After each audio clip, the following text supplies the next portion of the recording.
The rain hit the windshield of the black Mercedes in a slow, heavy rhythm.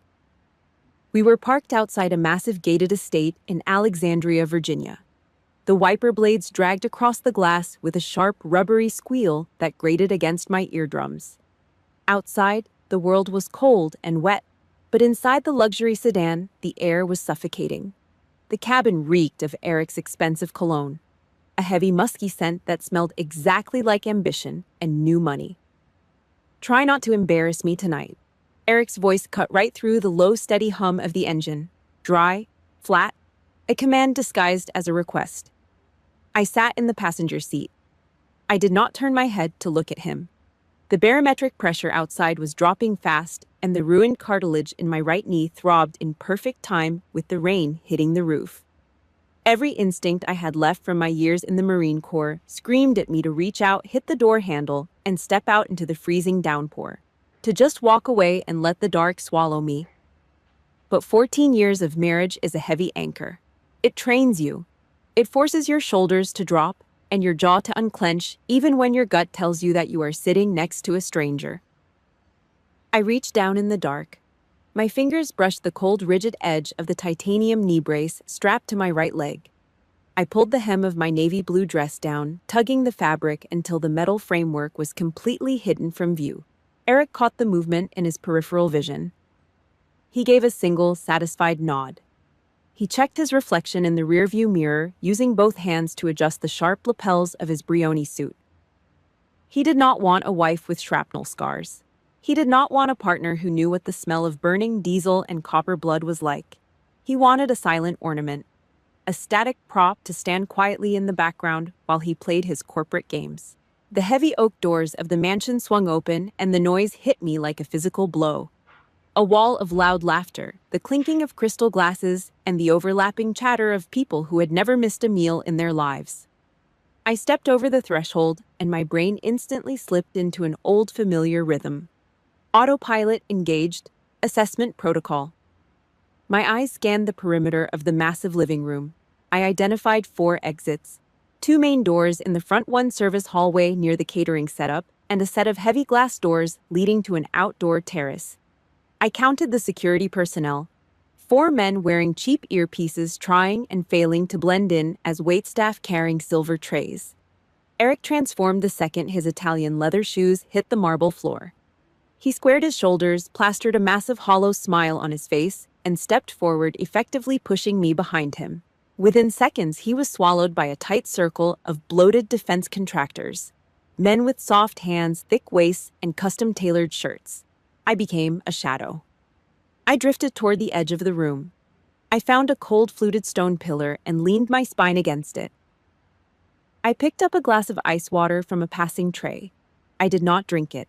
I just held the freezing glass against my palm to ground myself. From my corner, I watched my husband. He was holding a glass of expensive bourbon, waving it around as he told some exaggerated, chest-thumping story about government weapons contracts. He was talking about payload capacities and blast radiuses. He knew nothing about the actual devastating power of those weapons. He had never seen what a Hellfire missile actually does to a concrete building. The sheer volume of the room, the ignorant confidence of these civilians beat against my ears like a wave of useless, meaningless static. Then she separated from the herd. Marissa Hay. She had stiff, salon-curled hair that did not move when she walked. Her 3-inch stiletto heels hammered against the polished marble floor like a nail gun. She bypassed the crowd and walked straight toward Eric with the kind of aggressive entitlement you only see in these wealthy Washington suburbs. She stopped right beside him. She reached out. Her fingernails were painted a violent, glossy red.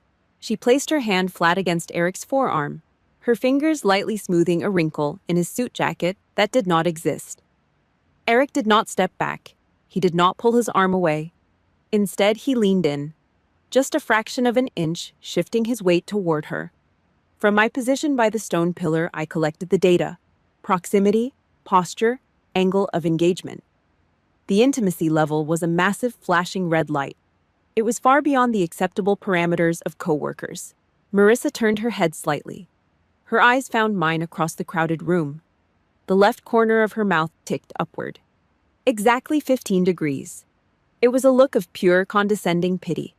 The smirk of a woman who had already claimed the territory and was just waiting for the current tenant to pack up and leave. I did not frown. I did not look away. My heart rate did not spike. I stared back at her with the dead flat, unblinking eyes of a sniper calculating wind resistance before a kill shot. Marissa grabbed a glass of pale champagne from a passing waiter.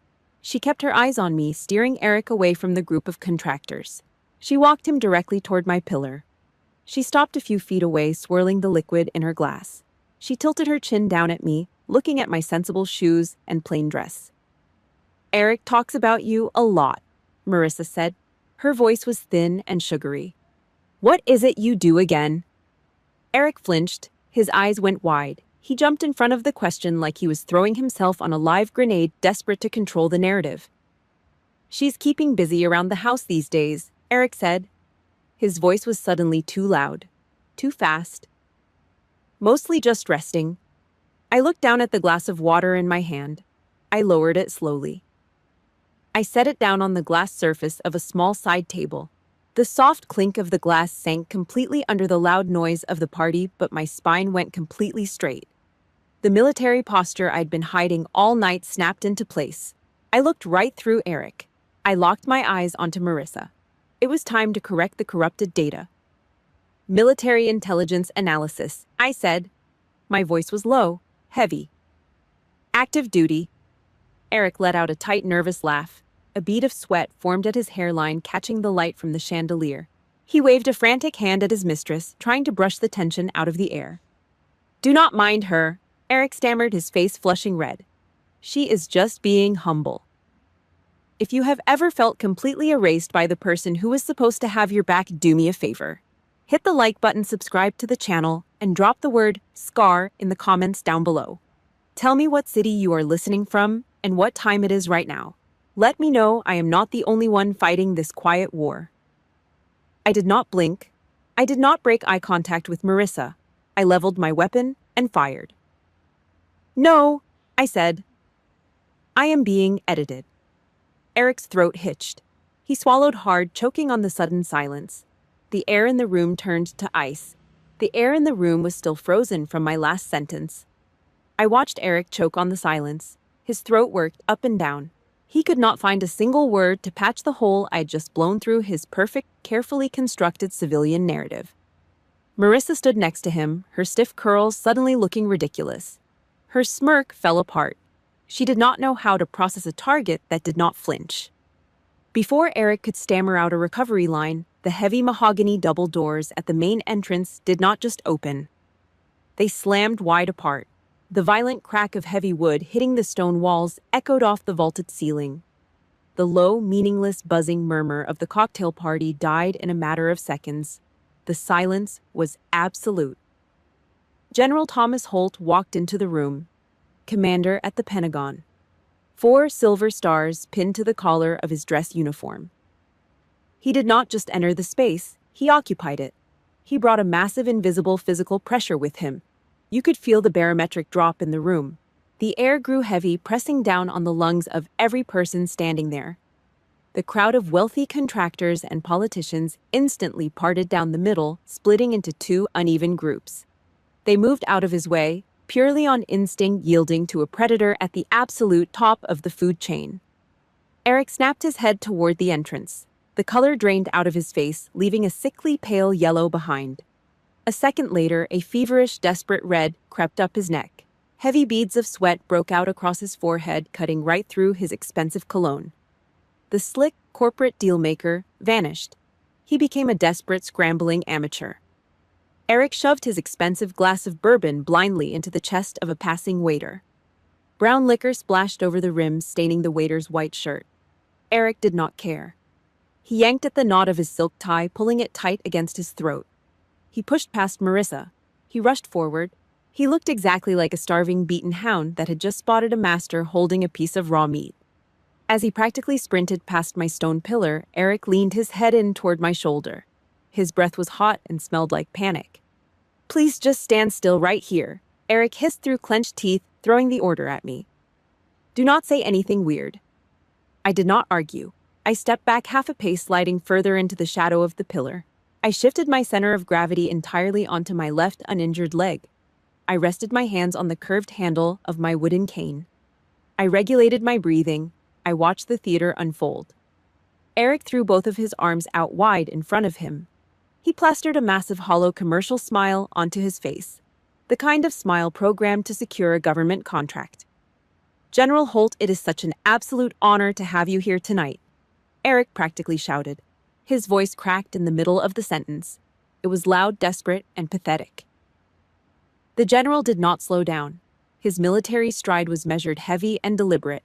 The heavy soles of his boots hit the marble with a rhythmic bruising sound. He did not look at Eric. He did not acknowledge the greeting. He looked right through my husband, treating him like a minor terrain feature. Eric stood directly in his path, holding his hands out. Holt simply raised his left forearm and brushed Eric's hands aside.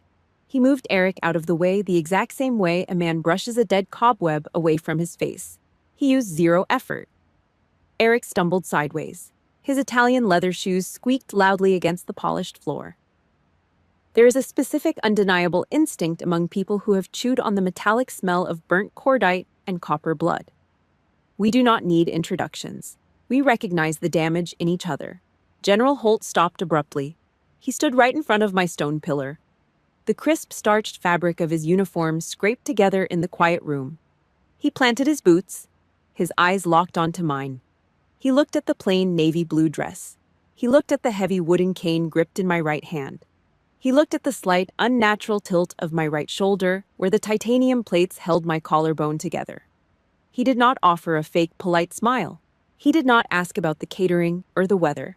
There was no civilian small talk. There was only absolute, unfiltered recognition. The entire room was holding its breath. General Holt squared his shoulders. His massive chest expanded, straining the buttons of his jacket. His voice was a deep, gravelly rumble. It shattered the brittle silence of the mansion. Valkyrie. It was not a nickname. It was a radio call sign. It sounded like a combat order. The name hit the room like a concussive blast. Eric scrambled up from behind the general. His face was twisted in confusion. He was frantic. His brain could not process the corrupted data.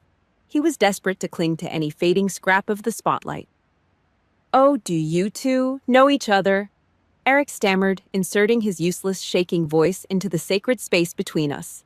General Holt did not even turn his head. He treated Eric's voice like the irritating hum of a broken refrigerator. Holt reached out with both of his large, calloused hands. He bypassed the standard handshake. He gripped my free hand tightly between both of his. His grip was solid, grounding. It felt like gravel and steel. "Officer Valkyrie," Holt said. His voice carried across the room, projecting with enough force to press against the eardrums of every bloated defense contractor standing around us. "All of us at the Pentagon have been waiting to meet you."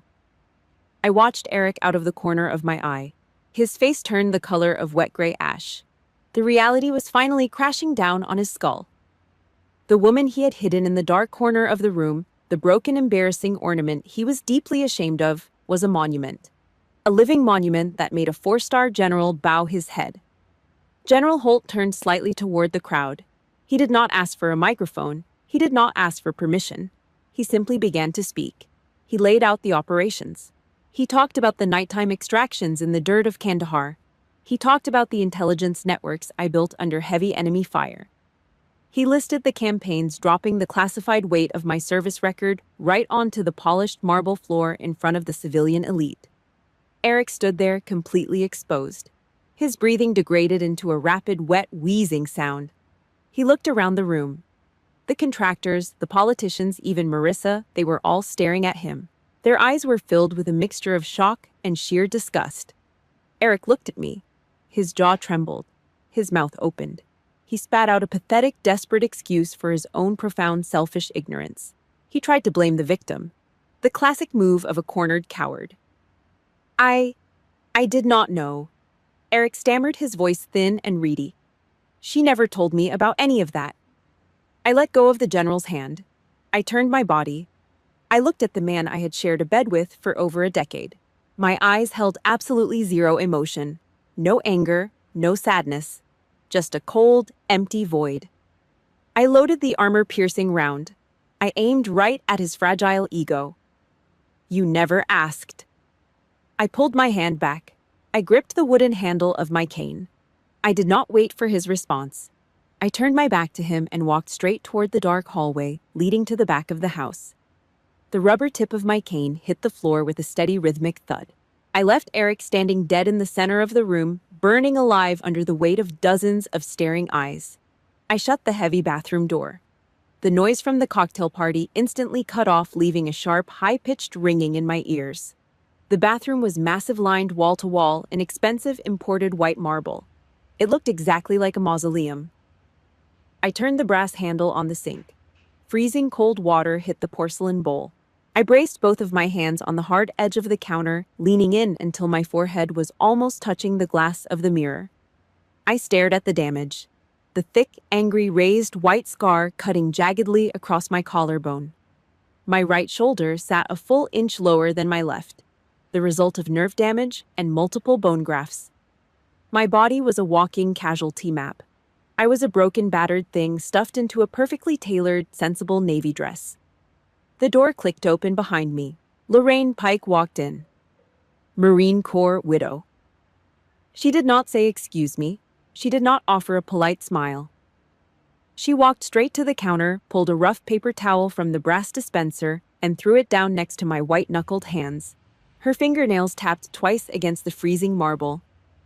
"Men like your husband like standing next to a sacrifice, Kaya," Lorraine said. Her voice was completely flat. It sounded like dragging a razor blade across a pane of glass. "It makes them feel 10 feet tall." She turned around and walked out. She did not look back. The words hung in the cold air. They stripped the very last layer of cheap drywall off my failing marriage. They laid the rotting, termite-eaten wood completely bare. I turned the water off. I dried my hands. I threw the paper towel in the trash and walked out into the hall. The long corridor leading back to the main house was empty. The lighting was dim. The floors were covered in heavy, sound-absorbing carpets. My brain shifted gears without asking my permission. Civilian mode powered down. Tactical protocol engaged. My steps became completely silent, heel to toe rolling the weight forward, absorbing the impact in my hips.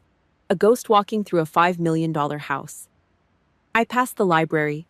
The heavy oak door was cracked open a fraction of an inch, just enough to let a thin sliver of yellow light bleed out into the dark hallway. Just enough to let the smell leak out. Stale cigar smoke, old paper, and expensive aged wood. And voices. Eric's voice. Husbands have a specific frequency. You learn to read it over 14 years. He was not doing his loud, booming, fake, confident contractor laugh. He was panicked. He was speaking in rapid, hushed bursts, trying to keep the volume down. I stopped moving. I pressed my spine flat against the expensive textured wallpaper. I slowed my breathing down. 4 beats in. Hold. 4 beats out. I listened. A woman was speaking back to him. Her tone was cold. Bureaucratic. Erin Bell. Investigator for the Pentagon Office of the Inspector General. "I just need you to understand her current state." Eric's voice leaked through the crack in the door. It sounded thin, desperate, sweaty. "Kaya is not thinking clearly these days. She mixes up the books. She misplaces documents. The numbers get confused." My blood stopped moving. It turned to absolute slush in my veins. "It is the medication," Eric hissed, pushing the lie harder into the air. "Side effects from the heavy nerve pills. Severe cognitive decline. You know her file. You have seen the reports. The combat trauma. The PTSD." I stood perfectly still in the dark hallway. The oxygen in my lungs turned to battery acid. He was not just cheating on me. He was not just screwing around with the blonde out in the living room. This was a legal firewall, a federal defense strategy. Falcon Ridge, his precious consulting company, was drowning in missing funds. He was committing defense contracting fraud. The financial books were bleeding, and the federal government was finally knocking on his front door. He needed a body to throw under the bus. He needed a scapegoat. He was packaging my night terrors. He was weaponizing the chunks of shrapnel still buried in my shoulder and the screws drilled into my knee. He was taking the blood I left in the dirt of Kandahar and using it as a legal shield to protect his offshore bank accounts. He was actively setting up a decorated active-duty intelligence officer to take the ultimate fall for his sloppy white-collar theft. He was going to put me in a federal prison so he could keep driving a Mercedes. 14 years. He fed me soup when I could not hold a spoon. He changed my bloody bandages. Also, he could cash out my sanity when the bill came due. The civilian died right there on the expensive carpet. The quiet, submissive, crippled wife burned away to ash.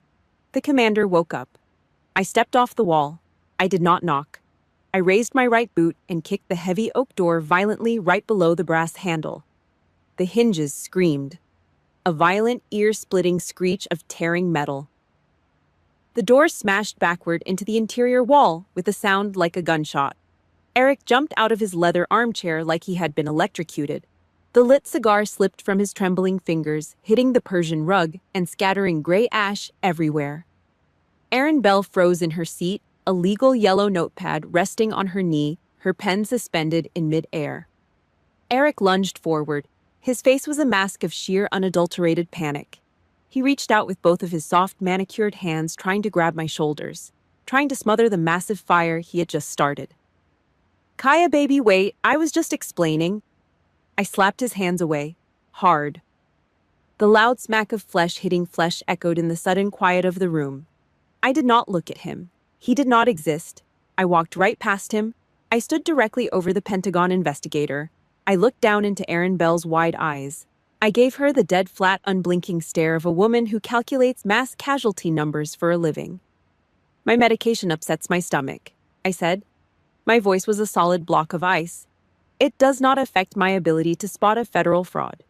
Erin Bell blinked. She swallowed hard. She did not say a single word. I reached out. I knocked my knuckles twice against the polished mahogany desk. A hard, hollow final sound. "Tuesday, next week," I said. A direct, unquestionable order. "You and me." I turned around. I walked out into the hall. Eric collapsed backward into the leather armchair. His mouth hung open in silent horror. He stared at the empty doorway, finally realizing he had just locked himself inside a cage with a monster. 6:13 a.m. There were no sirens, no warning. The neighborhood was dead quiet, buried under the heavy freezing fog rolling off the Potomac River. The purge started with 3 massive bone-rattling punches to the front glass door. The reinforced glass shook in its steel frame. The heavy thud echoed through the massive empty rooms of the Alexandria estate. Through the frosted side panels, red and blue strobe lights bounced off the brick walls, flashing in harsh, violent bursts. I did not jump. My heart rate did not spike. I was already awake. I stood in the dark hallway, pulling the heavy brass zipper up on a faded, frayed, olive-drab military fleece. I walked to the front door. The heavy soles of my boots made zero sound against the imported hardwood. I reached out and threw the deadbolt. Colonel Miguel Reyes stood on the front step. He held a heavy tactical flashlight, the beam pointed straight down at the concrete porch. Behind him, standing shoulder to shoulder in the freezing mist, were 6 federal agents wearing heavy navy blue windbreakers. The bright yellow letters printed across their chests read, FBI. Reyes looked at me. He did not say a word. He just gave a single, rigid nod. It was the nod of a brother in arms, a silent, ironclad confirmation from a fellow soldier. It instantly neutralized any threat directed at me. I stepped back and pulled the heavy oak door wide open. The agents flooded into the living room like a dam breaking. No hesitation. Pure, tactical precision. Heavy boots stomping across the Persian rugs, flashlights cutting through the dark corners of the house. "Federal agents' warrants. Keep your hands where we can see them." Eric came flying down the spiral staircase. He was barefoot. His hair was a greasy, tangled mess pointing in every direction. He wore expensive silk pajama pants and a wrinkled undershirt. His eyes were wide, bulging out of his skull in sheer, unadulterated panic. "What the hell is this?" Eric screamed, his voice cracking like a teenager's. "Do you know who I am? I'm calling my lawyer. You cannot just break into my house." He lunged toward the heavy mahogany desk in the open office space. He reached out his fingers, desperately clawing for a silver laptop sitting near a stack of files. He never made it. A heavy-set agent in a windbreaker stepped into his path, dropped his shoulder, and shoved Eric hard in the chest. Eric flew backward. He hit the polished hardwood floor with a loud hollow smack, his bare heels skidding across the boards. I ignored the screaming. I ignored the chaos. I walked into the kitchen and stood with my back pressed against the cold edge of the granite island. I grabbed a glass from the rack and poured myself some tap water. Colonel Reyes walked into the kitchen. He held a thick, heavy stack of papers in his right hand. He stopped on the other side of the island. He looked at me, his jaw tight, and threw the confiscated documents down on the stone counter. The heavy thud of the paper hitting the granite made my heart skip a single beat. I looked down. It was a glossy, high-end investor prospectus for Falcon Ridge. A pitch deck designed to siphon millions of dollars from patriotic defense contractors and funnel the cash straight into Eric's offshore accounts. Right there, printed in high resolution on the cover page, was my face.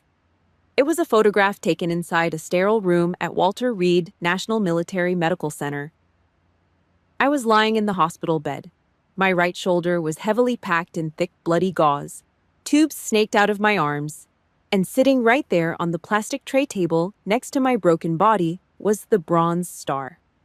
I stared at the image. Underneath the photograph, bold black letters read, "Backed by Officer Kaya Hess." A sickening wave of pure disgust washed over me. He had monetized my blood. He took the cartilage I left in the dirt of Kandahar, packaged it in glossy paper, and sold it to wealthy civilians to cover up his federal fraud. My trauma was just a marketing tool, a patriotic shield to hide his white-collar theft. Somewhere in the living room, a phone started vibrating. Eric's iPhone lay face down on the hardwood floor near the sofa. The screen was cracked. The caller ID flashed brightly in the dim room, Marissa Hay. One of the FBI agents standing over Eric reached down. He picked up the phone. He did not ask for permission. He hit the green button and tapped the speaker icon. Marissa's voice blasted into the room. She was not doing her smug high society drawl anymore. She was hyperventilating. She was sobbing hysterically. "Eric, listen to me. They are already at my apartment," Marissa screamed through the speaker, her voice shrill and jagged. "I had to save myself. I gave the inspector the hard drives. I gave them the fake psych evaluations we drafted on your wife. Everything. Do not call me again. Do not look for me." The line went dead with a sharp click.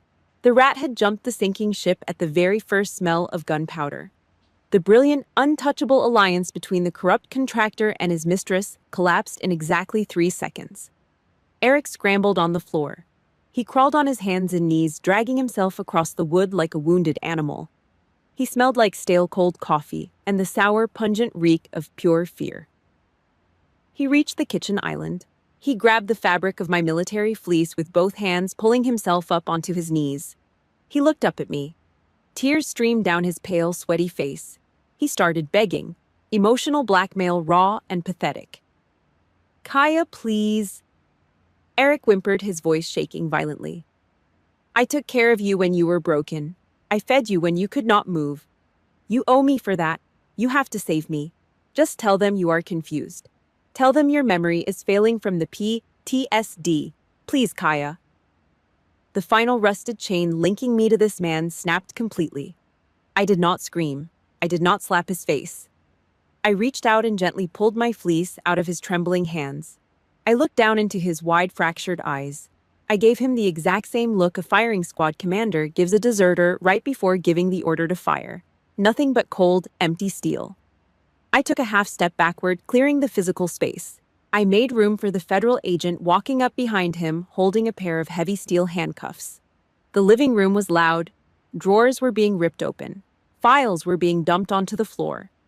But my voice dropped into a low, heavy register that cut through every single noise in the house. "Sit down, Eric," I commanded. Eric froze. The air left his lungs. His knees buckled under the absolute crushing weight of the order, and he collapsed onto the floor. He looked up at me and finally realized the truth. The quiet, submissive wife was dead. The beast of war was fully awake, and she was watching him burn. 2 weeks passed. 14 days since the federal raid tore through the Alexandria house. Eric was a desperate man backed into a dark corner. His massive ego and his blinding arrogance pushed him to make one final pathetic gamble. He organized a massive fundraising gala on the edge of the Chesapeake Bay. It was a desperate grab for cash, a blind attempt to drain the pockets of his wealthy defense investors before the federal indictments dropped. I showed up. The banquet hall was built to look like old money.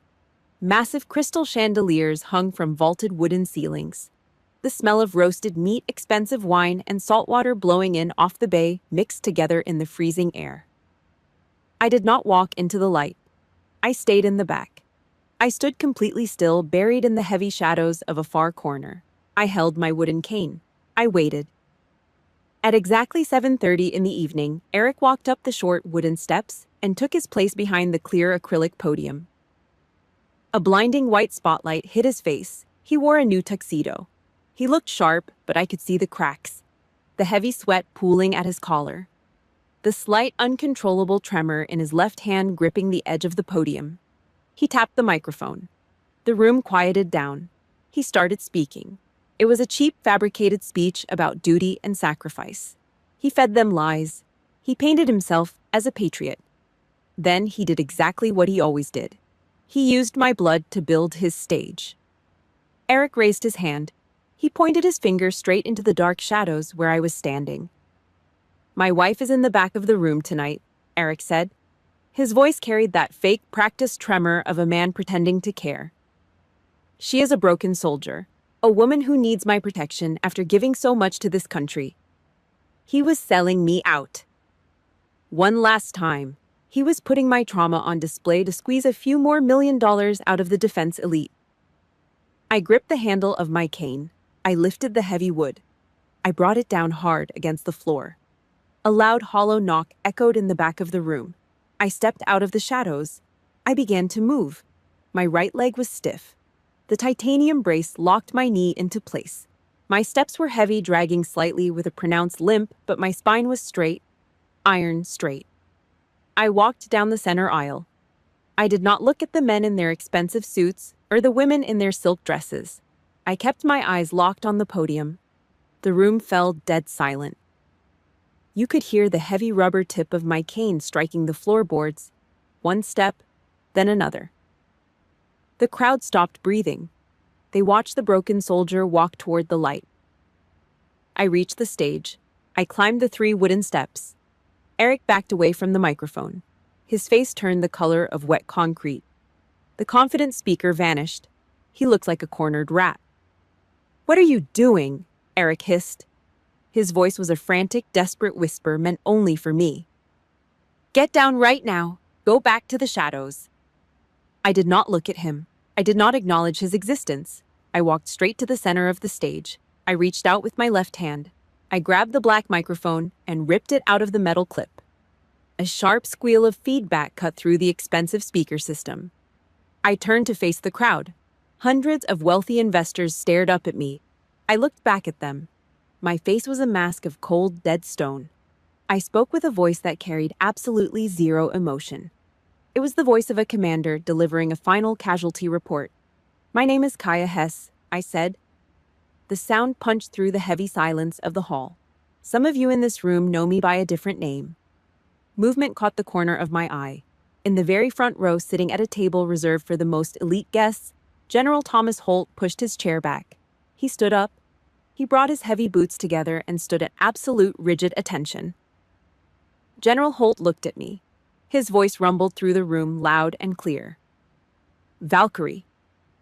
The word hit the crowd like a physical shockwave. A few men at the surrounding tables sat up straight, recognizing the call sign. The legend. I scanned the sea of faces. I tightened my grip on the microphone. "For many years, I shrank myself down," I said. My words dropped like heavy lead weights onto the tables. I made myself small so my husband could feel big. I stayed quiet. I hid my scars. I thought that was patience. I thought that was what a good wife did. Turns out it was just permission. Eric lunged forward from the side of the stage. He reached out with both hands, trying to rip the microphone away from my face. His eyes were wild. "She is not stable," Eric screamed. He spat the words at the crowd, desperate to discredit the source. "She is having an episode." I stepped back easily, dodging his weak grasp. I reached into the front pocket of my slacks. My fingers found the folded piece of thick legal paper. I pulled it out. I held it up high in the air under the blinding white spotlight. A federal court freeze order. At exactly 4 o'clock this afternoon, I said, my voice cutting cleanly over Eric's pathetic shouting, a federal judge locked down Falcon Ridge. Every single corporate account has been frozen. The money you are pledging tonight does not exist. You are funding a massive federal fraud. The air pressure in the room completely shattered. The silence broke into a violent, chaotic roar. People started shouting. Men grabbed their phones. The collective realization of stolen money hit the room like a bomb. The whispers and shouts swelled up fast, sounding exactly like a kicked nest of hornets. Eric lost his mind. He lunged at me again. He grabbed my right bicep. His fingers dug hard into the muscle. His face twisted into a mask of pure, ugly rage. You are making us look like fools. Eric spat his breath hot and sour against my face. You are embarrassing us. I looked down at his hand gripping my arm. I did not flinch. I brought my arm up hard and violently shoved his hand away. I stepped into his space. No, I said, my voice dropping to a low, lethal whisper that the microphone picked up perfectly. I am introducing everyone to the real you. I dropped the microphone. It hit the wooden stage floor with a loud, heavy thud. I looked down at the front row. General Holt slowly reached up and buttoned the center button of his dress jacket. He looked me dead in the eyes. He gave a single firm nod of absolute respect. Officer, General Holt said.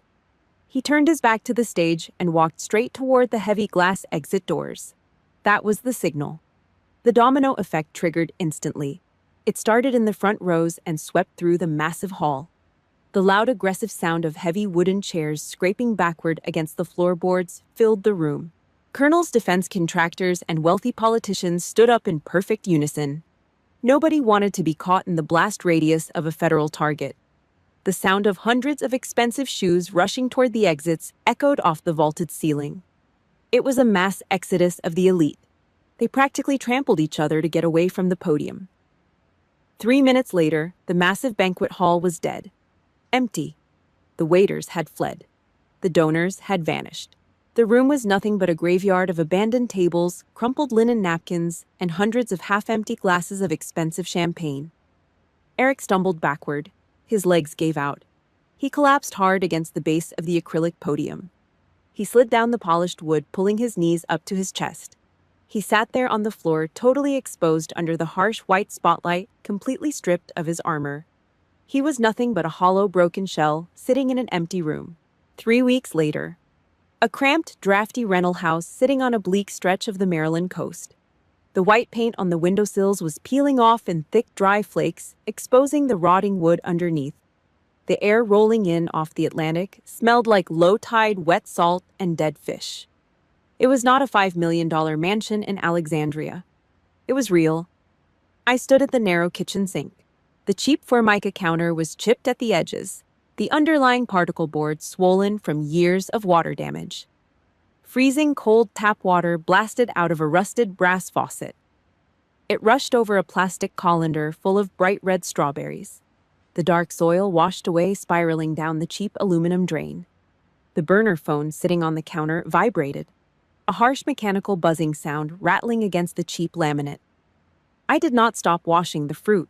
I dried my left hand on the thigh of my jeans, reached over, and hit the speaker button. I lost my ass out there, Kaya. Eric's voice. It sounded hollow, scraped out. The feds had frozen his corporate accounts, impounded his luxury cars, and stripped his Alexandria estate down to the copper wiring. He was sitting in a cheap roadside motel somewhere waiting for a federal judge to hand down a mandatory minimum prison sentence. I have absolutely nothing. Eric breathed into the receiver. His voice cracked heavy with a pathetic, suffocating blanket of self-pity. My lawyers will not even return my calls anymore. You fed me to the federal government. You completely ruined my life. I picked up a strawberry. I pressed my thumbnail into the flesh and twisted the green stem off. You miss the feeling of being forgiven, Eric, I said. My voice was completely flat. No heat, no anger, just dead air. He choked on a wet, ragged breath. The panic fully set in. The final desperate scramble of a dying parasite realizing the host was gone for good. I stayed with you, Eric yelled. The audio clipped, distorted by the cheap phone speaker. When you got blown up in that sandbox, I stayed. I fed you soup. When you could not hold a damn spoon, I emptied your bedpans. You owed me for that. He was trying to cash in the receipt, using basic human decency as a leverage tool for federal fraud. He was trying to use a debt of gratitude to extort me. I reached out and twisted the rusted brass handle. The water stopped. The sudden silence in the kitchen was heavy and absolute. I looked out the dirty kitchen window. The sky over the Atlantic Ocean was a flat, bruised gray. Love is not a lifetime immunity deal, I said. Eric stopped breathing on the other end of the line. I kept my eyes on the cold salt water crashing violently against the shoreline. Fixing my physical body did not give you the title to my dignity. The line was dead quiet. The steel boundary was finally set, dropping like a heavy iron gate between us. Then the pathetic last-ditch effort leaked out of the speaker. I really love you, Kaya, Eric stammered. I reached down. I pressed my thumb hard against the red button on the cracked glass screen. Click. The call died. A cold, sharp dial tone hummed in the empty kitchen. The 14-year march with a traitor was officially over. I picked up the dripping colander and walked to the small wooden table. 1 month later. The local VFW post on the very edge of town. It was an old, ugly cinder block building with a gravel parking lot. A flickering, half-dead neon sign buzzed loudly over the heavy steel front door. Inside it smelled like stale draft beer, heavy industrial floor cleaner, and burnt Folgers coffee. There were no crystal chandeliers here, no Brioni suits. Just scuffed sticky linoleum floors, cheap folding tables, and old men wearing faded ball caps with ship numbers stitched onto the front. I pushed through the heavy steel door. Lorraine Pike was already there.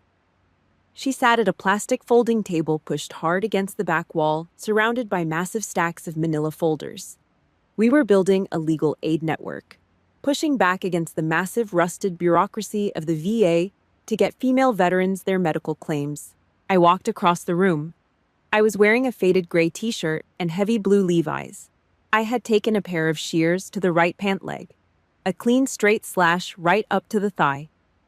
The thick industrial titanium struts of my knee brace were completely exposed to the cold air. I did not pull a hem down to hide the metal. I did not soften my heavy limp. I walked with the uneven dragging step of a soldier who paid the ultimate toll in blood. There was nothing left to hide. I pulled out a cold metal folding chair and sat down across from Lorraine. I grabbed a stack of denied medical claims. I dragged a cheap plastic ballpoint pen across the top file. My eyes scanned the messy paperwork, checking variables, finding the weak points in the administrative defense. I was back in command. The heavy steel front door of the VFW hall groaned open. A blast of freezing autumn wind rushed into the room, rattling the cheap paper blinds hanging over the windows. General Thomas Holt walked in. He was not wearing his 4 silver stars today.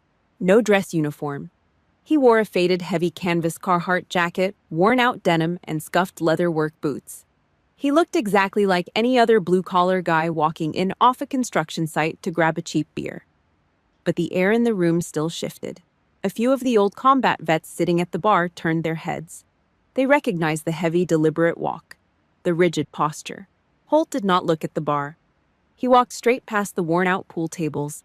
He stopped directly in front of my folding table. He reached into the deep pocket of his canvas jacket. He pulled out a small, heavy sealed envelope. He dropped it flat onto the stack of medical claims sitting in front of me. He did not say a single word. He looked down at me. He gave a firm, rigid nod. Then he turned around, pushed the heavy steel door open, and walked back out to the gravel lot. The loud, heavy roar of a diesel truck engine fired up a few seconds later, large tires crunching loudly over the rocks as he pulled away. I stared at the small envelope. I reached out and broke the paper seal. There was no metal inside, no official Pentagon letterhead, no civilian garbage. Just a thick, heavy piece of cardstock. I pulled it out. The black ink was heavy, written in sharp, rigid military print. Valkyrie does not retire. She just changes battlefields. I stared at the black ink. The tight knotted muscle sitting in the center of my chest for the last 14 years finally released. A slow, quiet smile broke across my face. I folded the heavy paper in half. I shoved it deep into the front pocket of my Levi's. I leaned back in the cold metal chair, closed my eyes, and took a long, deep breath. The smell of cheap, burnt coffee filled my lungs.